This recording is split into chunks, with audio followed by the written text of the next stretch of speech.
ഗർഭേ വിരൂഢമാത്രസ്യ ബ്രഹ്മചര്യം ഭവേത് ശിശോഃ തദർത്ഥം ബ്രഹ്മചര്യേണ വർത്തേത ജനനീ തദാ.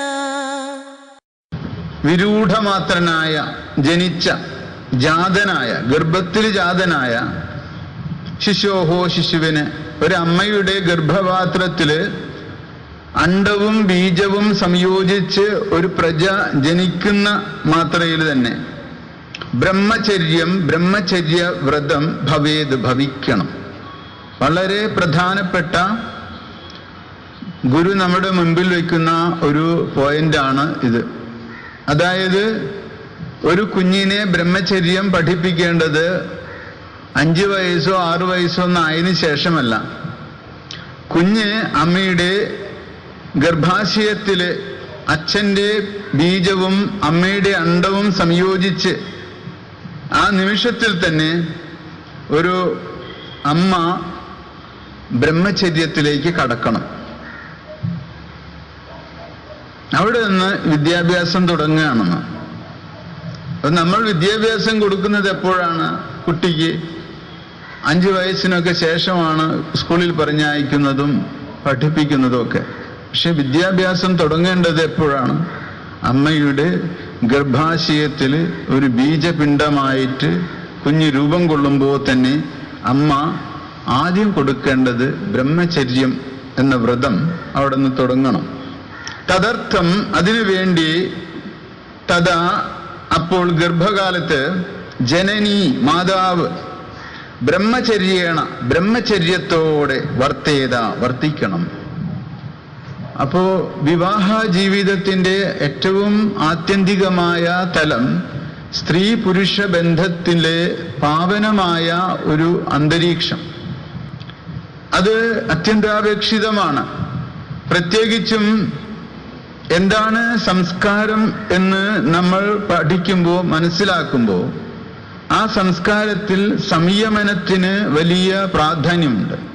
അപ്പോൾ സംസ്കാരം തലമുറകളിലൂടെ തന്നെ കൈമാറി വരുന്നതാണ്. വർത്തമാനകാല ജന്മത്തിൽ നമുക്ക് വേണ്ടത്ര സംയമന ശക്തി വരാതിരിക്കാൻ കാരണം പൂർവജന്മങ്ങളിൽ നമ്മൾ ചെയ്ത കർമ്മങ്ങളിൽ കാമത്തിന്റെ അളവ് ഏറെ വർദ്ധിച്ചതുകൊണ്ടാണ് വർത്തമാനകാല പ്രാരബ്ധത്തിലും നാം നിയന്ത്രിക്കണം എന്ന് വിചാരിച്ചിട്ടും നിയന്ത്രിക്കാൻ കഴിയാതെ പോകുന്നത്.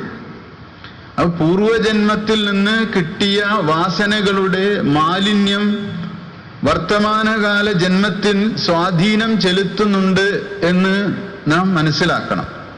അപ്പോൾ ഓരോ ജന്മവും ശുദ്ധീകരണത്തിന് ആയി ഉപയോഗിക്കേണ്ടതാണ്. അങ്ങനെ ഭാരതത്തിലെ പൂർവികരായിട്ടുള്ള ആളുകൾ തലമുറകളിലൂടെ അവരുടെ സന്തതികളിൽ ശുദ്ധി വരുത്തിയിട്ട് ഉള്ള വിവരം നമുക്കറിയാം. സന്തതികളെ ശുദ്ധീകരിക്കാൻ കഴിയും, തലമുറകളെ ശുദ്ധീകരിക്കാൻ കഴിയും നമുക്ക്. സ്ത്രീയും പുരുഷനും അത്രമാത്രം ജാഗരൂകരാകണം.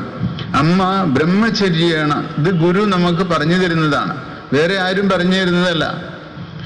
ബ്രഹ്മചര്യം അനുഷ്ഠിക്കണം. ഒരു കുഞ്ഞിന് ഗർഭപാത്രത്തിലേക്ക് വരുമ്പോൾ പിന്നെ സ്ത്രീ പുരുഷ ബന്ധം അവിടെ പാടില്ല എന്ന് പറയുന്നു. ഇത് എത്രമാത്രം ആധുനിക ജനതയ്ക്ക് ശീലിക്കാൻ കഴിയും? ആധുനിക ജനത എത്രമാത്രം ഇതിനെ പിന്തുടരും എന്നുള്ളത് നമ്മൾ ജീവിതത്തിന് കൊടുക്കുന്ന വിലയുടെ അടിസ്ഥാനത്തിലാണ്. നമ്മൾ ഇത്തരം അറിവ് ഉള്ളവരായാൽ മാത്രമാണ് ഇതൊക്കെ അനുസന്ധാനം ചെയ്യാൻ പറ്റുള്ളൂ. മാത്രമല്ല, വിവാഹിതരായ സ്ത്രീയും പുരുഷനും ഒരിക്കലും പ്രജയെ, പൊടുന്നനെ സൃഷ്ടിക്കുകയോ ഉൽപ്പാദിപ്പിക്കുകയോ ചെയ്യാൻ പാടില്ല. ഒരു പ്രജ ജനിക്കുമ്പോൾ സ്ത്രീയിലും പുരുഷനിലും സമാനമായ ഊർജം, അത് സാമ്യഭാവത്തിൽ നിന്ന് ജനിക്കണം. പുരുഷന്റെ കാമാവേഗം കൊണ്ടോ സ്ത്രീയുടെ കാമാവേഗം കൊണ്ടോ ഒരു സ്ത്രീ പുരുഷ ബന്ധം വളർന്ന് അതിൽ നിന്നൊരു പ്രജ ജനിക്കുമ്പോൾ ആ കുഞ്ഞ് മിക്കവാറും രോഗാതുരമായ കുഞ്ഞായിരിക്കും. മാനസികമായോ ശാരീരികമായോ ഹൈപ്പർ ആക്റ്റീവ് എന്ന് നമ്മൾ പറയും അതിന്.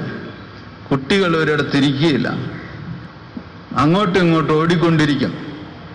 കുട്ടികൾ എന്താ ചെയ്യുന്നതെന്ന് അവർക്ക് തന്നെ അറിയില്ല. അവരെ ചെയ്യുന്നതിൽ നിന്ന് നിയന്ത്രിച്ചാൽ അവർ കാണിക്കുന്നത് എന്തൊക്കെയാണെന്ന് നമുക്കറിയാം. അവിടെയുള്ളതെല്ലാം തല്ലി ഉടയ്ക്കും, ദേഷ്യപ്പെടും. എങ്ങനെയാണ്? എന്നിട്ട് ആ കുഞ്ഞിനെ നമ്മൾ തല്ലും. ആരുടെ കുഴപ്പമാണ്? കുഞ്ഞിൻ്റെ കുഴപ്പമായിരുന്നു അത്. കുഞ്ഞിനെ ജനിപ്പിച്ച അച്ഛൻ്റെയും അമ്മയുടെയും കുഴപ്പം. അങ്ങനെ ജനിച്ച ഒരു കുഞ്ഞിനെ അച്ഛനും അമ്മയും കൂടി ശിക്ഷിച്ച് നശിപ്പിക്കും. ഇതാണ് നമ്മളുടെ